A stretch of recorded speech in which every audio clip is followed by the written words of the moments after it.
You're watching the History Fella channel, and in this video we're looking at the Battle of Camp Allegheny. The Battle of Camp Allegheny took place on December 13th, 1861 in Pocahontas County, Virginia, which is now West Virginia, about 3 miles from the mountainous border of Highland County, Virginia, as part of the operations in Western Virginia campaign during the American Civil War. The battle was a small brigade-level conflict, and while the Confederates technically won with a Union withdrawal, it was considered militarily indecisive.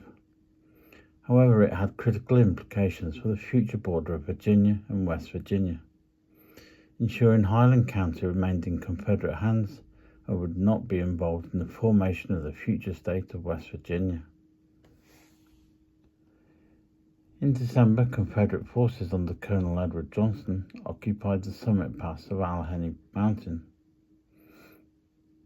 To defend the Staunton and Parkersburg Turnpike that offered a point of access from the mountains of Western Virginia into the strategic Shenandoah Valley.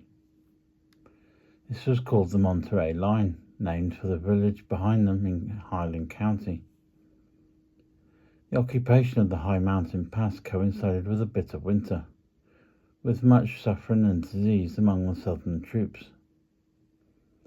Early Union victories in what is now known as Western Virginia had solidified control in much of the western mountains of Virginia, emboldening a Union move to take the Staunton to Petersburg Pike.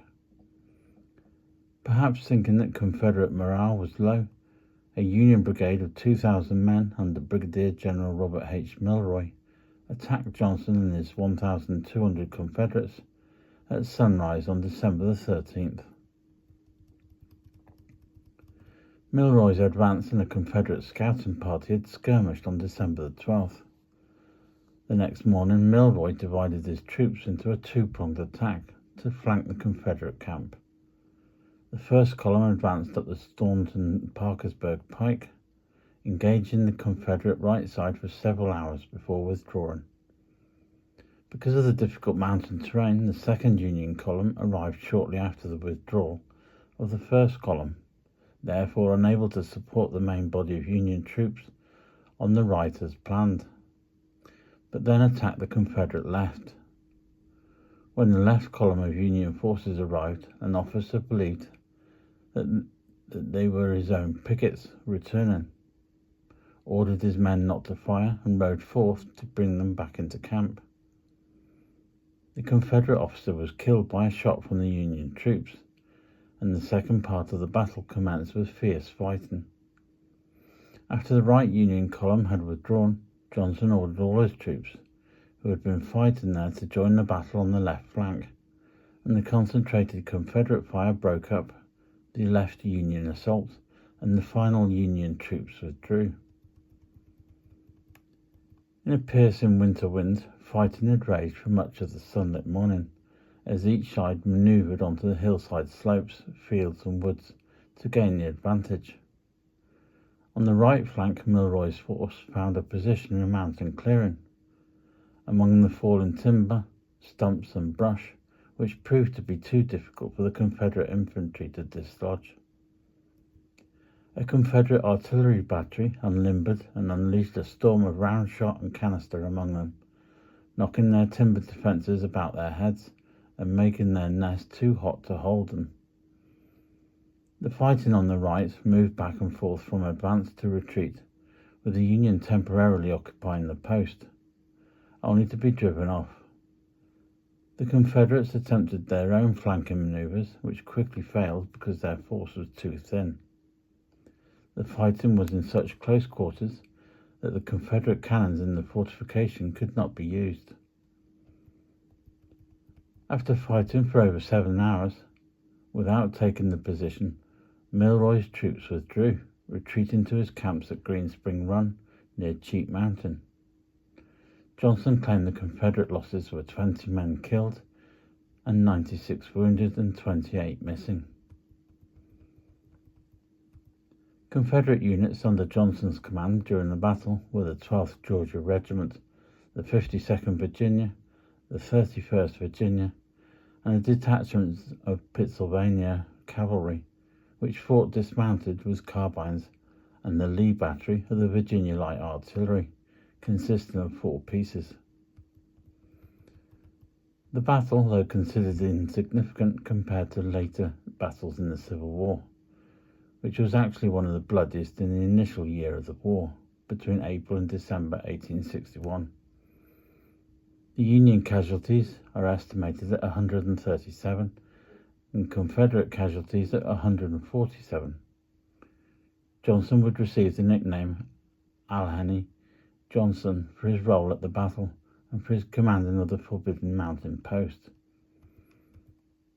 Ironically, the Confederates had received orders to withdraw a few days prior to the battle, but the failed Union assault convinced the Confederate High Command to reinforce Johnson's force in place at Camp Allegheny with 5 regiments through the remainder of the harsh winter of 1861-62.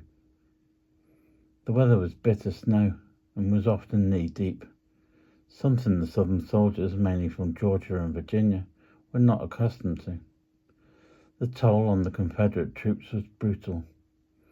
On March 18, 1862, prior to the subsequent Battle of McDowell in Highland County, Johnson, by then promoted to general, had roughly 4,000 men stationed at Camp Allegheny in Pocahontas County, but his effective strength was only 2,700, as nearly 1,200 men were sick or unavailable.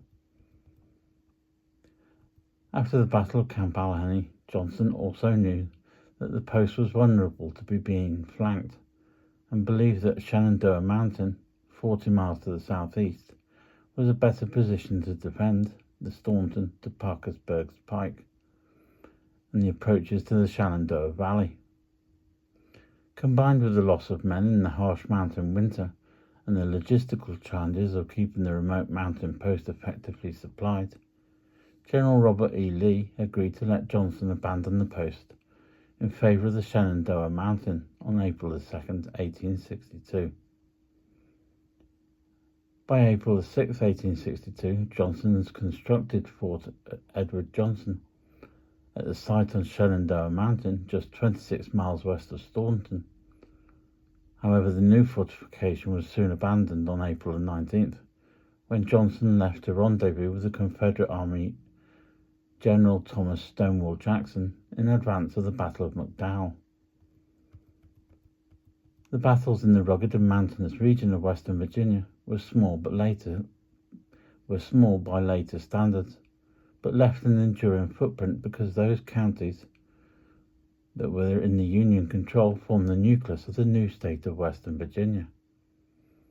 Because of the Battle of Camp Allegheny and subsequent Battle of McDowell, the future state line between Virginia and Western Virginia would begin and stop at the Pocahontas and Highland County line, even though the counties shared the same geographic traits and mountain culture.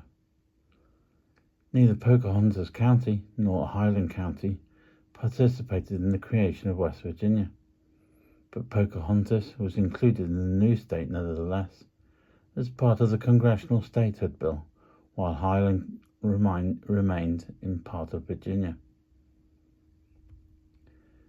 In 1903, Ambrose Bierce wrote a column in the New York American about the visiting of the battle site entitled A Bivouac of the Dead, recalling his involvement in the battle as a member of the Union Regiment.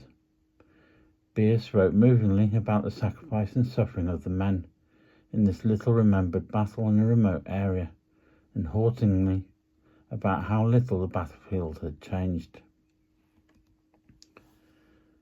If you found the information in this video informative, please feel free to give it a thumbs up and a like, and maybe consider subscribing to the channel.